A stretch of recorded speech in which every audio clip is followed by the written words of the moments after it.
Good morning అండి. Last క్లాస్లో ప్లాసీ యుద్ధానికి కారణాలు, దాని ఫలితాల గురించి తెలుసుకున్నాం.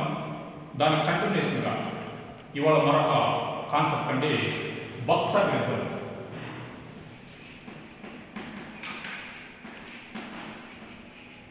బక్సర్ యుద్ధం ఎందుకు జరిగింది, దాని యొక్క పరిణామాలు ఏంటి, దాని ఫలితాలు ఏంటి, దీని తర్వాత భారతదేశంలో బ్రిటిష్ వాళ్ళు తీసుకొచ్చిన నూతన విధానాలు ఏంటి, ఒక కొత్త అంశం ఏ విధంగా పుట్టుకొచ్చింది అన్నది ఇది మన బక్సర్.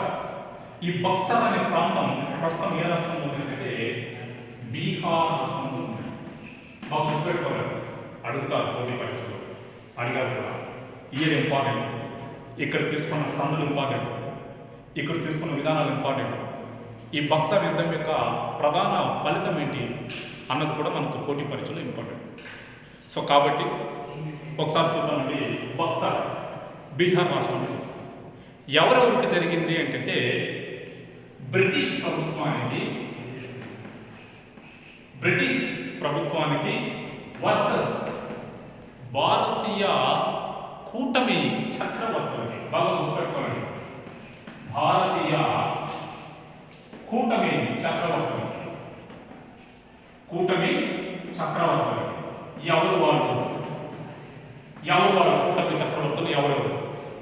నెంబర్ 1, బెంగాల్ చక్రవర్తిగా ఉన్న మీర్ కాసిం. ఇతను అధికారం నుంచి తొలగించి మీర్ జాఫర్ రాజు చేశాడు, రాబర్ట్ క్లైవ్ అని చెప్పి ఇంతకుముందు క్లాసులో చెప్పుకున్నాం. మీర్ కాసిం. అలాగే ఔద్ చక్రవర్తి, బాగా గుర్తుపెట్టుకోవాలండి. ఔద్ చక్రవర్తి షుజా ఉద్ దౌలా, ఔద్ చక్రవర్తి. అలాగే మొఘల్ సామ్రాజ్యంలో మలిమగల్లో చక్రవర్తి రెండవ షా ఆలం. వీళ్ళ ముగ్గురు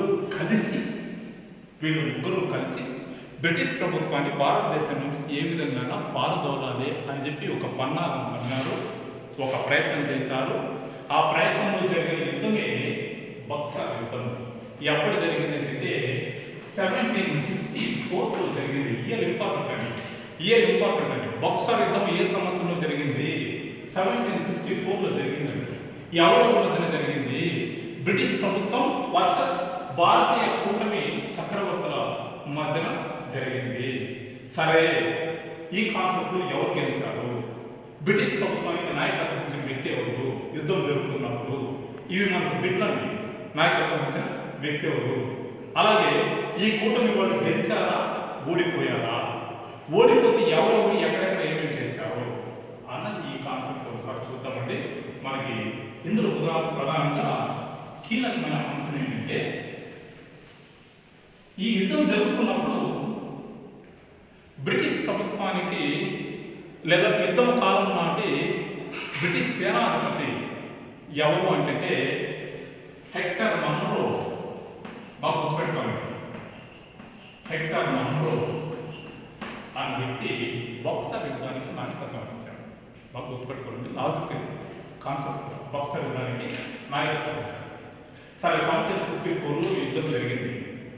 1764లో ఈ యుద్ధం జరిగింది. అక్టోబర్ 22, బాగా గుర్తుపెట్టుకోవాలి, అక్టోబర్ 22, 1764 అక్టోబర్ 22 యుద్ధం జరిగింది.